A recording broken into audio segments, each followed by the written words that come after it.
ডিমটা Islamia degree college আমার কর্মস্থল, নতুন কর্মস্থল।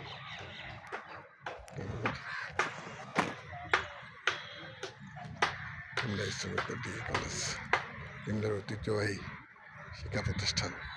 এখানে আমি দীর্ঘ 32 বছর চাকরি জীবন সমাপ্ত করে অবসর যাপন করছি। ডিমরা উপজেলা হাজিগোল্লা সমিতির আজকে ইফতার মাহফিলে আমন্ত্রিত হয়ে আসলাম।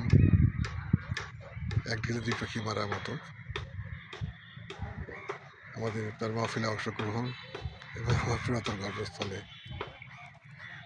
দর্শন, দুটোই আমার জন্য খুবই আপ্লুত। আমি সচরাচর আসা হয় না কোনো কারণ ছাড়া, আজকে আসতে পেরে খুবই ভালো লাগতো। আপনারা আমার জন্য দোয়া করবেন, আমার চ্যানেলটিকে সাবস্ক্রাইব করবেন। করিমুল 65 KARIMUL 65 আপনারা সাবস্ক্রাইব করবেন। আপনাদের সবাইকে অসংখ্য ধন্যবাদ।